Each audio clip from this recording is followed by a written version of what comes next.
Organized tribes can optionally be allowed to take player characters prisoner, freeing one in return to the keep in order to bring a ransom back to free the captives. It sets the sums low, 100 to or 10 to 100 gold pieces or a magic item which the ransoming monsters would find useful per prisoner. If the ransom is paid, allow the characters go free, then without telling the players, assume that this success brought fame to the capturing monsters so that their numbers will be increased by 2 to 12 additional members. So basically 2d6. And the tribe will also be very careful to watch for a return of the adventurers seeking revenge for their humiliating captivity. The period of extra alertness will last 1 to 4 weeks. The increase in numbers is permanent. So, this is a mechanic not necessarily used quite a lot in a lot of modern systems, or indeed a lot of modern adventure books or modules, or whichever term you wish to use. And so, it's one that I wanted to take forward. Uh, if you are wondering where this particular mechanic came from, well, some of you older grognards will probably know exactly what I just read. And some of you will probably say, like, that's vaguely familiar. I can't quite place it right now, blah, blah, blah. And some of you that are either newer or you started with, or you are younger and or you started with like 5th edition or something. You wonder where in the world did this come from? What in the world, where did this come from? And a lot of you probably just saw the flashes of the cover, so I guess it's no point in me trying to hide it now. But of course, we're talking about B2, The Keep on the Borderlands by Gary Gygax. This was the special instructional module released for the Basic series back in 1980. Basic, Mold Bay Basic especially, was packaged a lot with B2, The Keep on the Borderlands, and a lot of people would take B1, In Search of the Unknown, and put it into the Capes of Chaos, myself included, for a campaign setting that I try to run um, until life kind of got in the way, and I haven't been able to run it since. And a lot of the files are corrupted on my computer. I'm going to start putting stuff on like SD cards and stuff to try to fix that issue. Uh, but anyway, instead of mourning the loss of a lot of campaign play, we're going to talk about that particular mechanic. Now, I'm a big fan of alternative rules and rulings. A lot of systems have these kind of rules for non-lethal style of play. For example, the subduing of monsters or characters, whichever happen to be the target of such a mechanic. And that the use of non-lethal being that uh, characters not necessarily going down to 0 HP, although some real systems they do go down to 0 HP, but they recover like 1 hit point in like 10 minutes, and then like they gradually get it back over time because it's basically their body resting after being incapacitated. Anyway, going off on a tangent.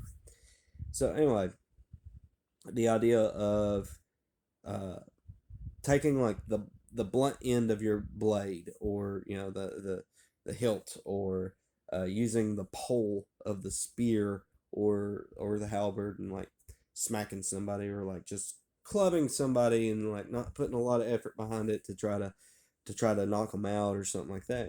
It's interesting. And so it's especially interesting when you consider what the Caves of Chaos had in store for it. For example, not necessarily just the bare bones monster attacks, but there's quite a few different traps, a lot of pit traps especially, some snares and some pits and rotating walls and stuff like that, things that could really trap a player and keep them at the mercy of the denizens of the Caves of Chaos. It's very interesting. It's very cool to see. And it's a mechanic that doesn't really get featured a whole lot. After all, just because they fall in the pit trap, yeah, they'll probably take some falling damage, but the lethality, or rather, I should say, the terror that comes about from the pit trap might not necessarily be the bare bones, uh, the bare bones damage that said pit trap would do to the player, but the prospect of how do they get out? especially if we're talking about something that's 10 feet deep, which is what a lot of pit traps seem to be, especially in older style play. 10 feet seems to be the favorite, especially because even in the mechanics, like it'll say something like 1d6 for every 10 feet for damage. Some rule systems is like a d8, but most of them seem to favor 1d6 for every 10 feet, right? Have you ever stopped and wondered how in the world you would get out of a 10-foot pit? If you were to fall in a 10-foot pit right now, how would you get out? Let's just say you don't have a rope or nothing like that. And we'll try to make it a little easy. We'll say that that does have some roughly hewn outsides, right? Like maybe you could get a foothold in. Have you, how would you get out? So take your time to think about that and think about whether or not you actually could. Think about physically, because after all, we'll not just bring about the idea of whether or not you even have footholds or handholds to be able to try to even grab anything, but do you possess the strength to be able to lift your own body weight up? Which, by the way, is a very good little reminder that you should definitely try to get some kind of exercise. But be that as it may, would you actually be able to pull your own weight using your arms? Like, let's just say you didn't have a foothold, but there's a handhold up here. You can grab it and you can try to lift yourself up. Are you able to do a chin up? And are you able to do a chin up in such a way that you would be able to maintain your weight, look up, see another handhold right above you, and then try to now putting all the weight of your body on that one arm, reaching up and pulling up. That's the honestly the treacherousness of such a trap. How would you get out if you don't have a buddy or didn't bring any tools? And now let's assume you did bring tools. And let's say you have a grappling hook and you have a rope. Throw it, but it doesn't grab anything. Now let's keep doing it.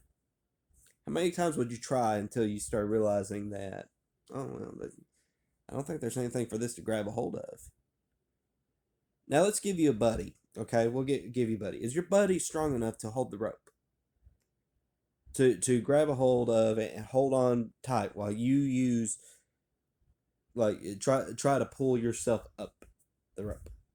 Now let's just say you're not able to do that. Let's just say like maybe you didn't get a good grade in gym class and like climbing the rope wasn't exactly your thing. Okay. So we'll say you tie it around your waist and then your buddy tries to pull you. Is your buddy going to be able to? Now what happens if your buddy falls in too? Let's just say like you're almost there, but your buddy like he kind of like takes a stumble and then like some people panic and so like instead of like letting go of the rope like a person with any sense would, like they just hold on. Now they're in the trap too. What now? Well, now you're at the mercy of the trap and you're stuck. And so here come these little humanoids poking their heads up above the ledge and they're all laughing and cackling and stuff like that. Congratulations, you are now the prisoner of a kobold clan, which is very much a thing that happens in that stinking module. It's actually very interesting when you think about it because it introduces a different kind of approach to dungeon exploration that a lot of people don't really think about. After all, yeah, the idea of starving to death inside of a pit is very terrifying. At the same time, when you have a faction of kobolds living in the caves that built the trap, well, now you're at their mercy. Because now instead of starving to death, now you have to wonder whether these guys are even going to let you go or even if they're going to keep you alive for very long. Right? So, quit killing your player characters. Instead, try a little something different. Try making that trap having a different approach than just the bare bones, oh, they fell and died. How about instead of that poison arrow doing like lethal poison, maybe it's some kind of sedative, like a tranquilizer dart, just kind of, and then like, okay, they failed the saving throw, now they're out, now they're asleep, or it's a paralytic poison. It'll go away after a while, but now they're paralyzed, they're useless. Now their buddies got to wonder whether or not it's even worth dragging them along the rest of the dungeon, or even worth dragging them outside. A little bit of different approach, right? It's something not a lot of people think about. And it's something that it brings a different dynamic to the game. And honestly, this is kind of one of those things. It's like no matter what kind of system you wish to run, rule set, edition, blah blah blah, you should always be looking for new approaches. You really should, because it breaks up the monotony of just roll a dice, do I hit or miss, right? Because after all, like when you really break down the gameplay into that, it really does sound boring when you think about it. Of course, we know the game is not actually boring, but like to an outsider, if you explain what you do to the outsider might not necessarily be interested in it. You know, oh, you just roll some dice to see whether you hit. Brings a new different approach. Plus, makes a better story. Some of you story games right there that insist that everything has to have a narrative. Well, that's an interesting narrative. The Kobold clan captures you instead of you starving to death in a nameless dungeon somewhere far away from civilization. It's a cool idea, right? So, always, guys, take care. God bless. I'll see you on the other side.